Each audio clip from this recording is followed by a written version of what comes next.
Riot police in Ferguson used smoke bombs and tear gas to break up angry crowds on Monday night, while protesters hurled rocks and set cars and buildings on fire. Security forces are already facing criticism over their handling of the unrest.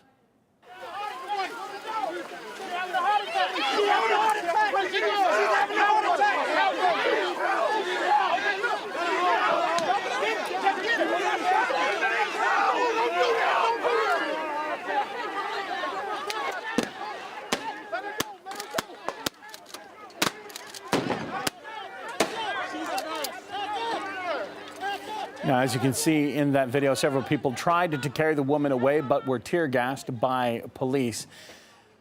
Earlier, we heard from an activist who was involved in the march just after the verdict was announced. Let's listen to his perspective on what happened there.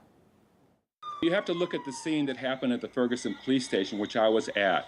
There were several hundred people, and we were waiting out in the near freezing temperatures for a long time. When the non-indictment came through, it was like a kick in the gut. Michael Brown's mother was there at the protest, and she was terribly traumatized, and she said, "This just proves they don't care. They're never going to care. This has been my whole life." A black woman with 6 children told us, if Darren Wilson doesn't get indicted, it means my children have no future. And then, this is important, a march began. People began to march in the streets, and they got no more than a few hundred yards, and what were they met by? Lines of riot police with heavy-duty riot vehicles. So what that message was is you can't even speak out. You can't even protest. Your voices mean nothing. Protests over the case have been snowballing in dozens of cities on the east and west coasts and all across the Midwest as well. In fact, we actually have live pictures down in the corner of our screen of what's happening right now in Ferguson. But here are the latest pictures from New York City. The crowd is heading towards Lincoln Tunnel to block off access there. The city police chief has told officers to show restraint. Reports are now also coming in that tear gas is being used against the protesters. Meanwhile, over 100 protesters have gathered at Chicago's City Hall and declared a 28-hour sit-in in front of the mayor's office. The picket was organized by the Black Youth Project in response to the verdict in the Michael Brown case. The group says it will expand its campaign across the United States.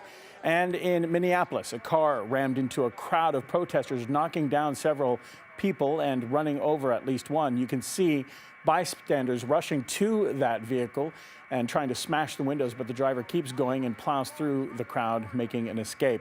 In Boston, more than 1,000 people disappointed by the Michael Brown case verdict are taking to the streets. The protesters can be seen blocking major intersection in the Boston area. The event organized by the Black Lives Matter group, and it has been peaceful so far.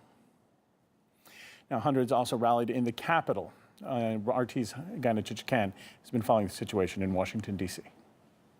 It's a nationwide outrage at the grand jury decision not to even charge Darren Wilson with a crime. Washington, D.C., where I am, has a large black community. Last night, hundreds took to the street to protest what happened in Ferguson. There were protesters outside the White House chanting "Black Lives Matter." Although here in Washington, D.C., it was a peaceful demonstration. People are angry. Of course, what we saw in Ferguson last night and this morning was something else. People directed their anger not just at the police, but at the media as well. Take a look. The building has basically collapsed. You can hear the explosions going on inside there from whatever is inside, whether it's... Sorry, I just got hit by a rock. If you could pan down and show that. Hey, man, you. All right, we heard that. Excuse us, those watching at home. This is live television. Officers will be going out. Also, what you're looking at now on the other side of your screen. Of course, kudos to all journalists who were in the thick of events in Ferguson last night. They were tear gassed by the police with everybody else. This again shows just how angry people are. Many don't believe that Michael Brown's killing is going to change anything in what they see is a deep bias in law enforcement against black people. RT America correspondent Manila Chan is in Washington right now watching the protests there. You can follow her on Twitter for pictures and videos from the event. And just a few hours ago, hundreds of protesters gathered outside the CNN headquarters in Atlanta, Georgia. Ted Rall, political cartoonist and columnist, spoke to me earlier about why anger is being directed at the media.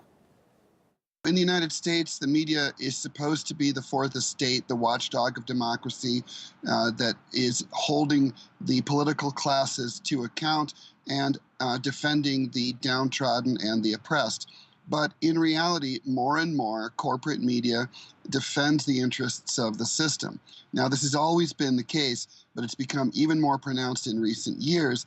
And it isn't surprising with minorities and other disadvantaged people unable to tell their stories and be heard, that they would express frustration.